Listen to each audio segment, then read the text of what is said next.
Kartu as Iran ubah selat strategis jadi neraka cair as dan Israel.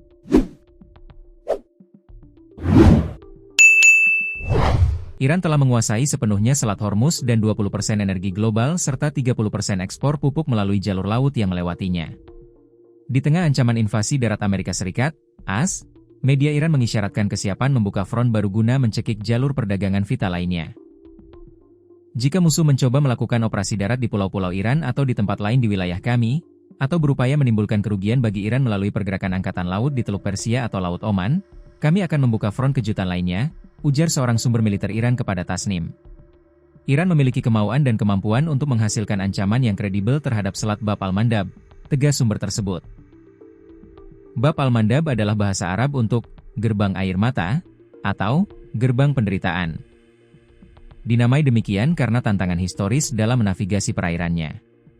Memiliki 115 km panjang, 26 hingga 32 km lebar, kedalaman rata-rata 150 m. Selat ini merupakan jalur utama perdagangan antara Eropa dan Asia sejak pembukaan terusan Suez pada tahun 1869, menangani hingga 12% perdagangan maritim global, termasuk 1,10%, 8,8 juta barel, minyak yang diangkut melalui laut.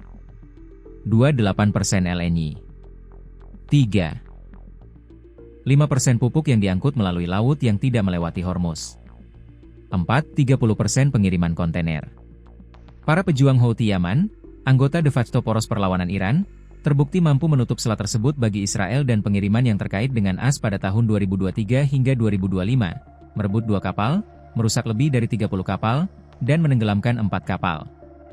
2 kampanye yang dipimpin AS gagal mengusir Houthi atau menghentikan serangan yang dilakukan sebagai bentuk solidaritas dengan Palestina. Kelumpuhan Bab al-Mandab akan meningkatkan tekanan pada ekonomi global, mempersulit upaya AS untuk memasok kembali pasukannya, dan memaksa Pentagon mengalihkan aset dari Iran. Mengalihkan rute pelayaran di sekitar Afrika berarti, waktu perjalanan Oktober 30 hari lebih lama, dan biaya bahan bakar serta asuransi tambahan. Afrika Timur dapat menghadapi kelaparan dan ketidakstabilan strategis, terutama jika Israel menyeret Somaliland ke dalam perang. Bak neraka, pasukan IDF bertumbangan di Lebanon, anak jenderal Israel tewas.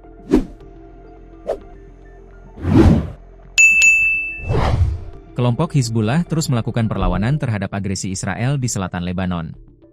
Tentara-tentara pasukan penjajah Israel, IDF, satu persatu bertumbangan dalam pertempuran di sana. The Times of Israel melansir, seorang tentara Israel tewas dan 4 lainnya terluka dalam serangan rudal anti-tank Hizbullah di Lebanon Selatan, pada Kamis malam.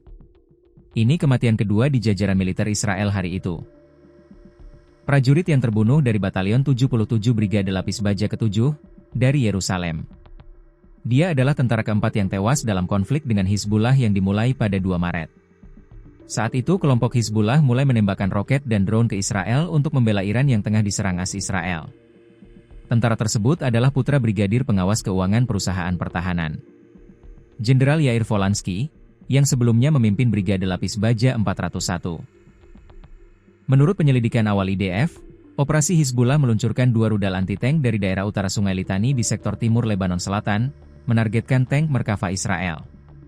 Rudal pertama dicegat oleh sistem perlindungan aktif Merkava, sementara rudal kedua menghantam tank, menewaskan Volansky dan melukai anggota awak lainnya, menurut penyelidikan.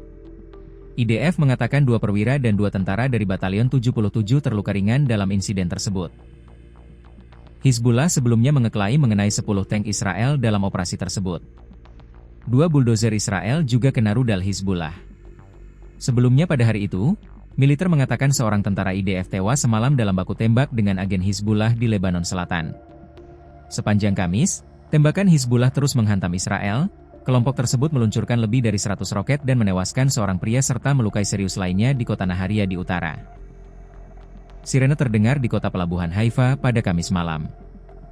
Puluhan lokasi di Israel dan fasilitas militer Amerika Serikat menjadi target serangan Iran. Serangan tersebut menyebabkan kerusakan yang meluas. Dalam gelombang terbaru, Angkatan Udara dan Laut IRGC menargetkan wilayah Eilat dan fasilitas satelit militer Israel. Sejumlah pangkalan militer Amerika Serikat juga ikut disasar, di antaranya Asrak, Sheikh Isa, Ali Salem, dan Arif Jan. Serangan dilakukan menggunakan rudal jarak jauh dan menengah serta drone.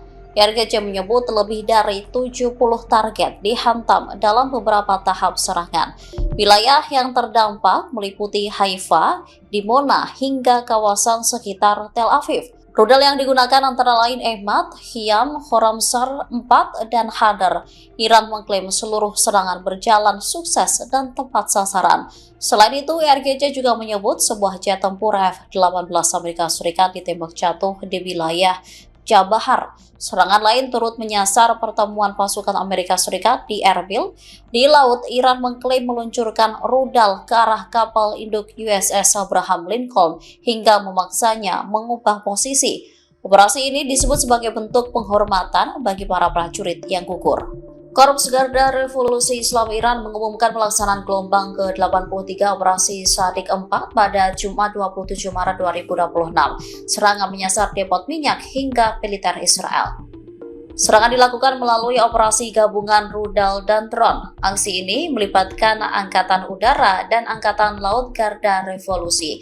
Target utama meliputi tangki penyimpanan dan depot minyak di Asdod. Selain itu, posisi tentara Israel di pemukiman Madain juga diserang. Iran juga menargetkan pangkalan militer Amerika Serikat di antaranya Al-Dafra dan Al-Udeid. Fasilitas pertukaran informasi militer Amerika Serikat turut menjadi sasaran, termasuk pesawat dan tangki bahan bakar jet tempur. Serangan juga diarahkan ke pangkalan Ali Al-Salem. Sasarannya adalah hanggar perawatan pesawat angkut dan drone. Sementara di pangkalan Sheikh Isa, sistem pertahanan Patriot ikut diserang. Iran menyebut serangan menggunakan rudal presisi jarak jauh dan menengah, dilengkapi hulu ledak ganda serta drone selam dan jelajah. Garda Revolusi menegaskan operasi ini berjalan sepenuhnya sukses.